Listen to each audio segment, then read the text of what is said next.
I love this job. I'm super excited to present part 3 of the chat with the Foremans. In part 1, we talked about how to remain your spouse's best friend. In part 2, the chat was about the different types of friendship, side by side and face to face. And in this chat, we discussed about how teamwork works in a marriage relationship. Not exactly. How teamwork works in the Foreman's marriage. For real. Yes, for real. A couple is a team, or should be a team, fighting, working, playing from the same side, never against. Not competing. You know, when you compete against.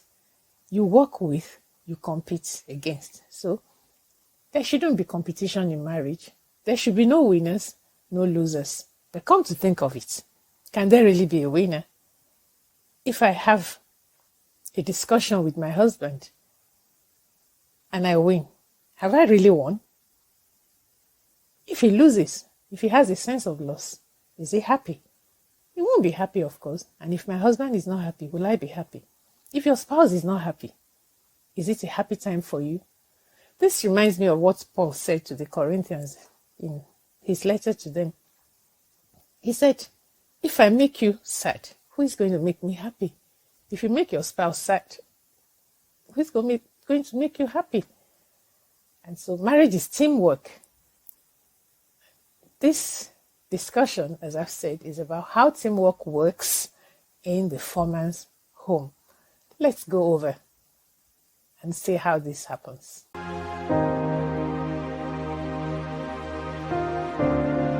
Yeah, we're back with Steve and Caroline, and this time we're talking about teamwork, how teamwork works in their marriage. Marriage is a team already. Couples should be on the same side always, not on different sides, competing or being on opposing sides. How does this work for you? That's a really interesting question, and I think it's probably something that we've grown in recent years. Because I remember early on, probably before we had children, we were involved in different things and in church and ministry and things like that. Often it felt like we were doing different things. So you were involved in kids' church, or I was doing some, teaching or leadership development or things like that. And I kind of remember you particularly feeling like, I'd really like something that we were doing together, was that we were jointly leading. And I think that's kind of come more and more over the years, both at home in terms of family, but also at church and city group and people and things like that. Yeah, I think if I could sum it up, I think it would be looking to do life together.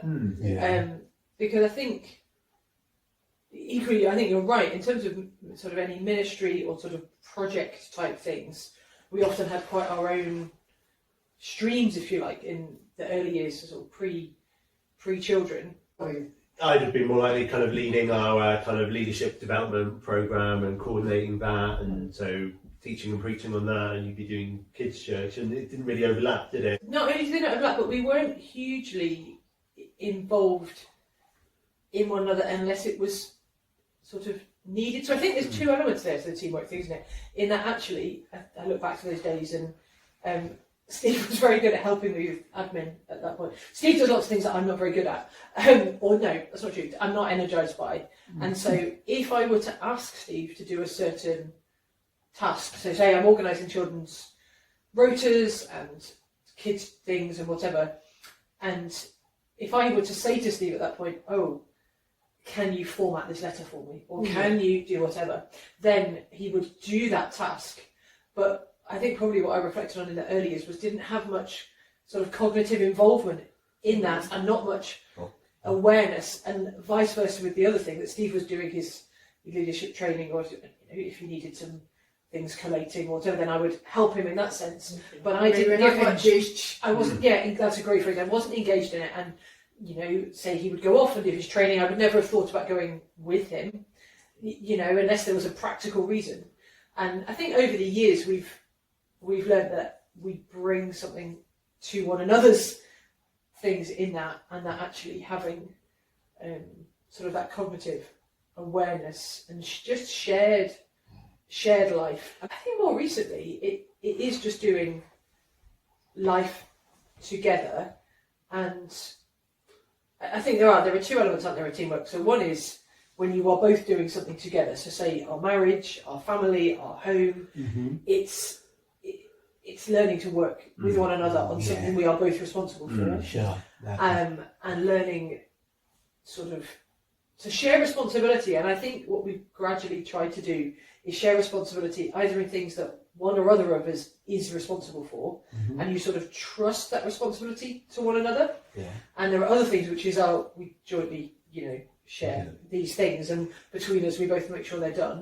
But I think there's the other side of teamwork, which is things that are one another's responsibility, maybe interest or things. I mean, church life is a good example of that, where you're responsible for leading something, and to be involved in that at whatever level you can, whether that just be showing an interest in it or create ideas and still sort of, I guess, cognitively thinking, oh, Steve has this series of talks that he's doing. Actually, I'm going to share some of the thought in that, not that I have to take responsibility for them, but to go beyond saying, how's it going? But to actually say, I was thinking that talk you're doing on whatever, this had come to mind recently. And, not feel like, he has to put my things into his talk, but just say, actually, I'm interested to the point that I'm giving some thoughts to it on your behalf, if you like. About the Wednesday fellowship that I work with Leon, and Sola's input in that has been really good. Yeah, because there are times he said, oh, Emmanuel, did you think about this way? Take for instance, oh, did you think about what Sarah said? Have you acted on it? Those questions, those prompts makes me feel, oh, she's just a part and we are working on this together, and it makes it run better. Well, I feel good that she's done that, and it helps me pick up on some things that I would have forgotten along the way. So, well, that would be my experience from the church angle.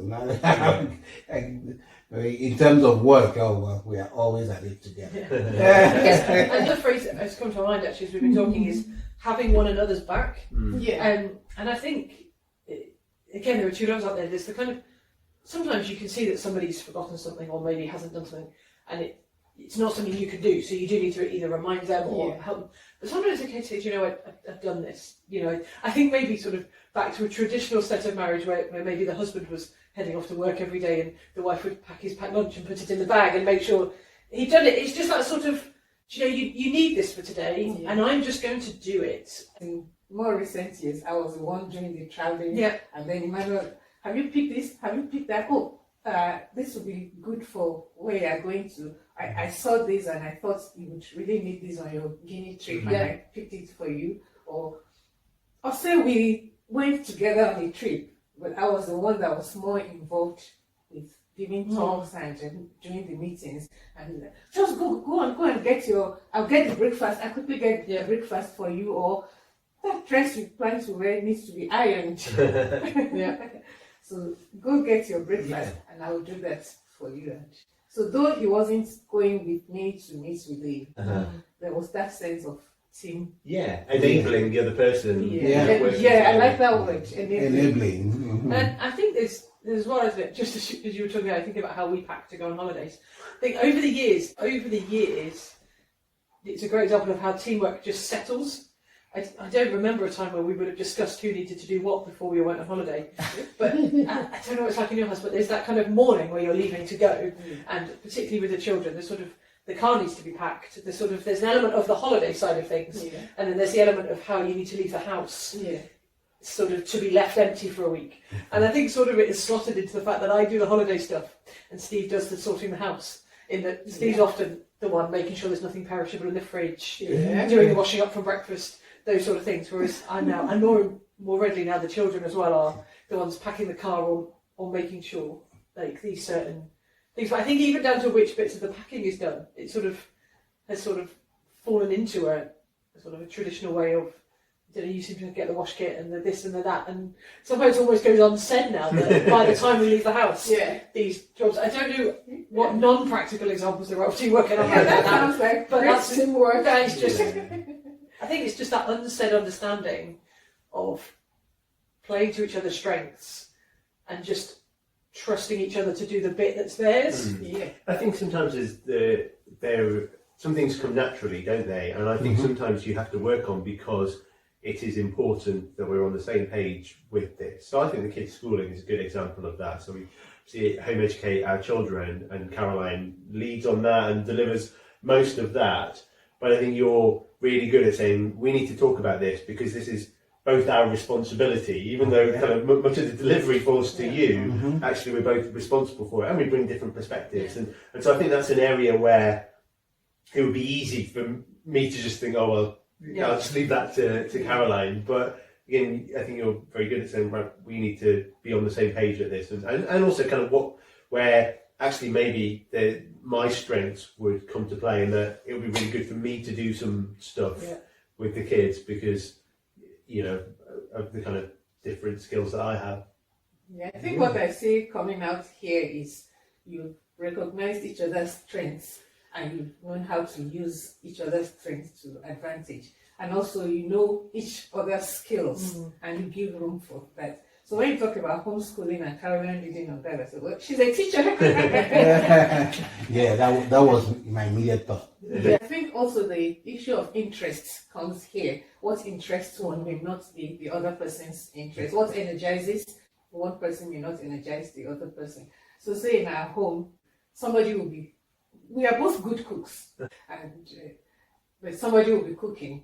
More likely, that person is me. I think that energizes me, and I have more interest in that. And another person will pick the Hoover and is hoovering the house. Just picks, or he says, "Oh, please, can I have the Hoover?" And I think that's like recognizing one another's skills and strengths and interests. Yeah.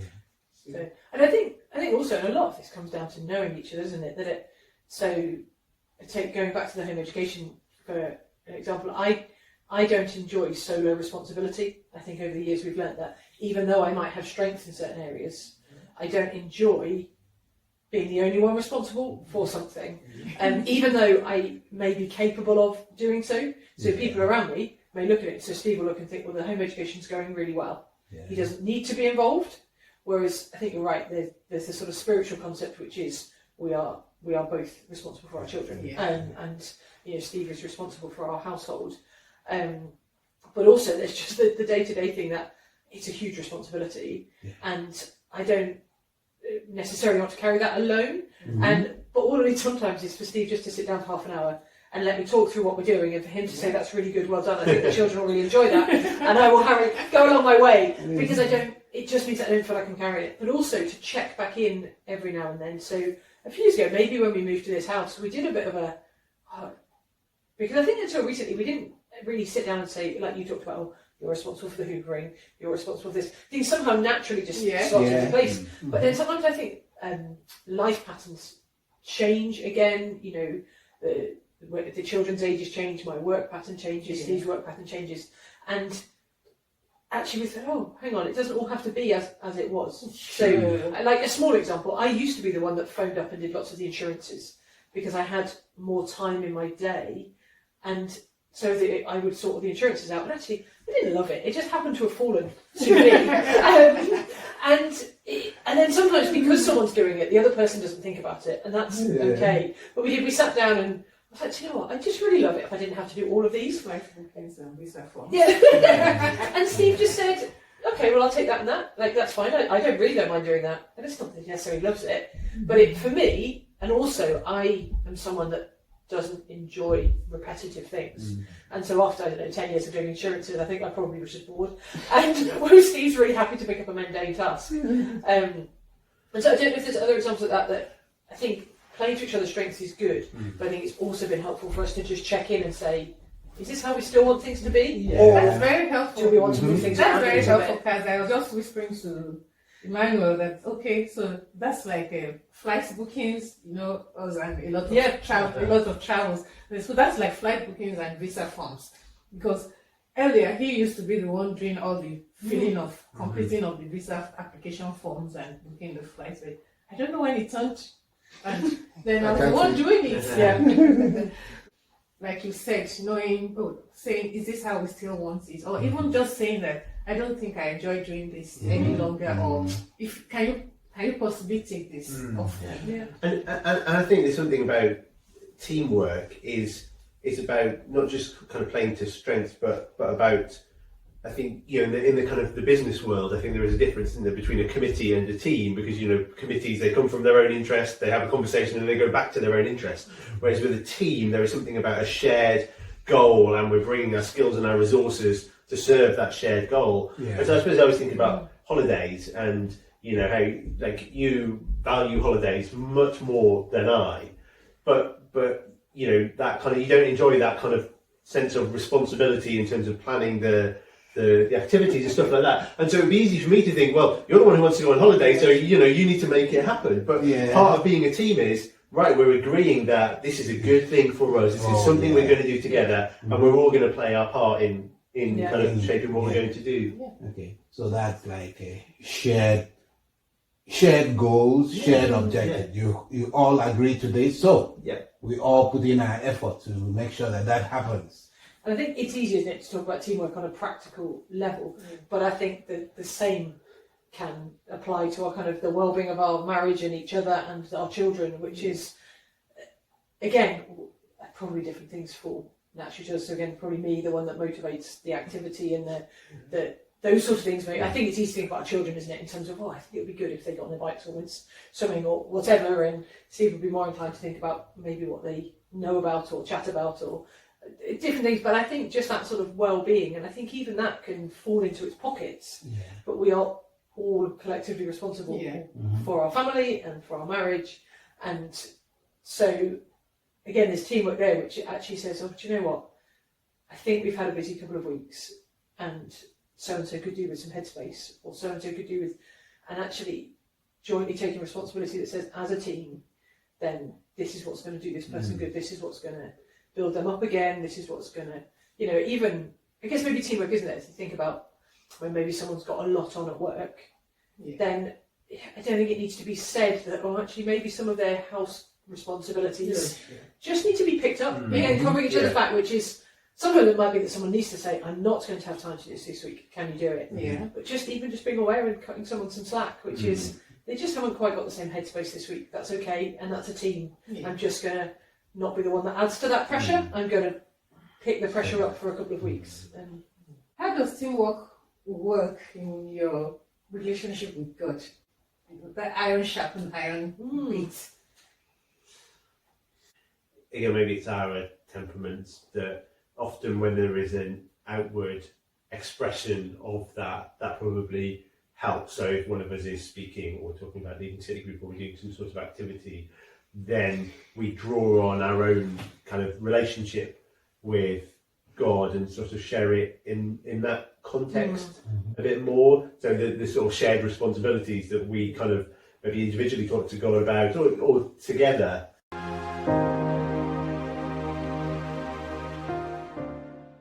I think one of the things that's important is to recognise that one another's relationship with God is more important than our relationship with each other.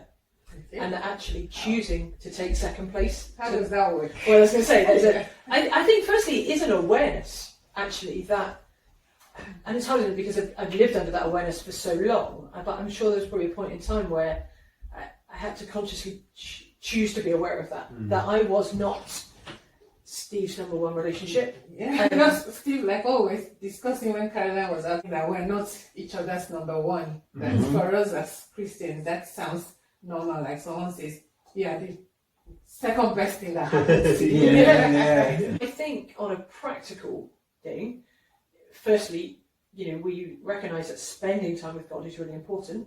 And again, that can look different to each one of us, but that is important. And to make space for that, and to not resent the space that someone is taking to do that. Okay. Firstly, on a daily basis, where that's the start of the day, and that's easier done in the times where people get up ahead of the children. But even so, it's sort of a Saturday, for example, for us is generally a sort of a more laid back start, but we would still want to give time to that, and actually to recognise that somebody's not suddenly getting on with the jobs of the day, that they have still taken some time to go off, or even later on in the day I'd really like to just go and spend a bit more time reading my Bible, or I'd really like to just spend time doing this.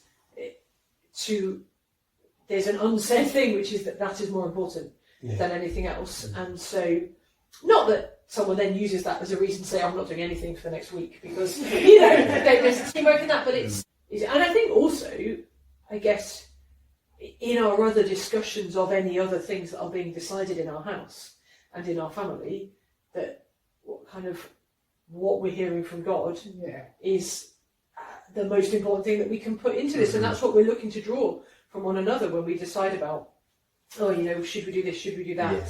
It's not, well, I think we should do this because I want to, or this actually.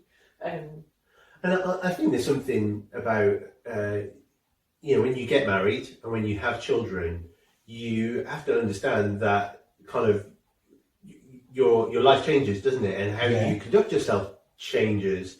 And I think appreciating that your marriage and your children are part of the call of God on your life, just like, reading the Bible and praying. And so, it's saying Saturday morning is a bit more relaxed for us. So I was sitting this morning reading my Bible and a child came in. And so, this is my quiet time, I'm reading and so I stopped and I chatted, and then eventually they left and I picked up my Bible, and 30 seconds later, the other child came in. And sometimes then you say, can you give me 5 minutes and just do this or whatever? Maybe other times you think, well, this is really important. They're kind of coming and chatting. And I think sometimes, when there's kind of big things or decisions we need to make, we sit with the children and say, can we pray together about this, or stuff that's going on in for other people and family friends, that we sit and pray together. And I think that's really good, because you're always trying to model something to your children as well, and learning from one another as well. It says in a healthy marriage, your strengths are multiplied and your weaknesses divided. Can you share some ways that your weaknesses have been reduced by your wives or your husband's strength? I think part of it is that, as we've sort of talked about, the kind of in the sort of safe space of a marriage where there is that commitment, that it helps us to learn about, what are our strengths and what are our weaknesses, and that we can kind of be open and talk about that. And so, I think Caroline really helped me in my perspective of, so I'm kind of more naturally introvert, and so, if there's a big gathering, I don't necessarily have a felt need to be there and to be in amongst it. And Caroline's been really helpful in helping me see, but actually maybe some of the people who are there would benefit from you being there. You might not kind of, feel like, I need to be there, but maybe kind of you will benefit other people. And I think that's been really kind of helpful, and that sort of sticks with me. I'm not quite sure how organised my life would be if I wasn't with Steve. I'm sure I would have learned to do more things, but Steve should speak more about that. Steve does a lot of the cooking and the cleaning, and again, I think in his nature, Steve finds it easier, maybe, or he's just got a better character than me, to maintain mundane jobs. And so I can have an all out, let's clean the house, let's cook for 2 weeks worth of meals and be very exciting. And then maybe by about the third week, things might all dishevel again. And I would, and I think there's an element of that actually, because Steve picks up some of the practical areas of my life, it releases me to do some other things. And again, it's hard to think about what life would be as an individual when we're now a family of 4. But, again, with the children, we bring different things into that, and actually I'm really blessed that Steve often tidies up behind the mess of all the fun things that I do with our children, and there is that it kind of, it's almost like the weaknesses are divided. I think it's just that someone picks up where those things are and fills the gaps. That's that filling the gap. Your weakness is less exposed. I think that's a good way of thinking about it. So the weaknesses are reduced, kind of. Because what people see of it. What people see. Because someone else has filled That gap. build a gap. So yeah, which I suppose there's two different things, isn't there? There's the things where you're less strong. You might not actually become any stronger in it because you don't need to. Someone else is filling the gap. But then there are other areas where actually your husband or your wife encourages you to get better in this area, and you can learn from one another. Particularly if you're very different people, which is But that's it. When I think you don't always recognise your own weaknesses until you're close up against someone else, and they point them out, or even just reflecting yourself against the other person, and you think, oh, hang on, maybe I could learn something from them. Yeah, and I think that's good too, actually, to think about what we can learn from one another purely by sort of doing life together, not even having one another point them out. And equally, we can learn. I found that we can learn from one another into thinking, well, actually, my friend or my work colleague is more like my spouse than myself. So maybe to say to them, oh, how would you be blessed? No, it's not to guarantee they're exactly the same as that person, but to say, oh, maybe I need to work with them on a project, and I know they need some headspace and some thinking space, whereas I would be naturally one to want to work in it all together. I might come to Steve and say, well, what would, if you were in that scenario, what would bless you? And that enables you to learn about other people from your spouse. Okay. One thing that Cass said, which I liked, was the fact that we have a collective responsibility. I think that really goes well in working as a team. Collective responsibility for the children, collective responsibility for the home, and that for the relationship, and so on. I really appreciate that. So thank you. You're welcome. Thank you, Steve. Thank you, Kaz. It's been great to hear how you do it as a team. Thank you for having us. You're very welcome, Jane. Thanks so much. God bless you. If you've liked these discussions, you found them a blessing, they've been helpful to you, there are a couple of actions I would like to suggest you take. Subscribe to this channel if you haven't, and click the notification bell so that whenever we post another discussion, you will be notified. Click like, and share generously with others. Share with people in your connection. It's good to bless people. Iron sharpens iron, and it's always helpful to help others. And post your comments. If you have comments, feel free to post your comments. And also, if there are topics that you would like to have discussed, suggest them, and most likely we'll bring them on. Thank you.